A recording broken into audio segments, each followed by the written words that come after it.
Onaconda Farr, also known by the nickname Ono, was a Rhodian male politician and statesman who represented his homeworld of Rhodia and the greater sovereign sector in the Republic's Senate during the final decades of the Galactic Republic era. Though a complicated and self-conscious individual in private, Farr was an outspoken advocate for democracy and progressive causes and a devoted servant to his people. As a participant in humanitarian efforts alongside Rui Neighboury, Farr became a lifelong mentor to his daughter, Padm Amidala, who would eventually join him in the Senate.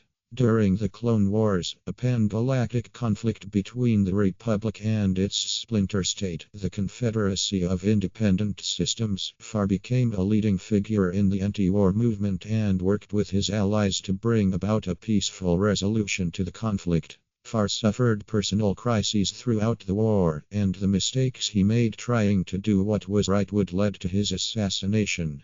In the years before and during the separatist crisis, Farr worked alongside an influential group of like-minded senators, including Bail Organa, Mon Mothma, and Amidala, to maintain loyalty and democracy in the Republic. Early in the Clone Wars, however, Farr faced a crisis of faith when Rhodia became a target for piracy, and the Republic failed to deliver aid.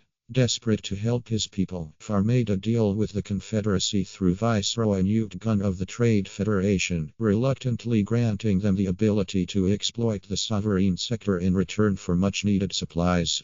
He became further troubled by his decision, however, when he learned that Viceroy Gunner additionally wanted him to hand Amidala over to the separatists. Although Farr initially complied, Amidala convinced him to turn on Gunner, whom they arrested. Despite reconciling with Amidala and being welcomed back into the Republic, which centrally faded to Rhodia, Farr was haunted by his betrayal, which caused a decline in his political support. For the remainder of his life, Farr was a staunch Republic loyalist but became one of the Senate's leading anti-war members.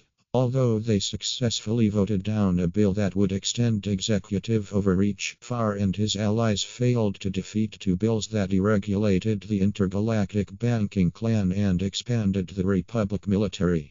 Because of his contentious opposition to the military package, militarist senators targeted Farr in propaganda, and he was at one point violently assaulted by mercenaries. Hoping to stop the bill from coming into effect, Farr and Amidala introduced counter-legislation to reduce military spending and worked hard to gather support. While celebrating what seemed to be a coming victory, however, Farr suddenly died of what appeared to be heart failure. Investigations into his death revealed that he had been poisoned by his aide, Lalo Pers, in retaliation for his contract with the Confederacy. The late Farr's allies pushed to pass his final bill, but the motion failed in the Senate.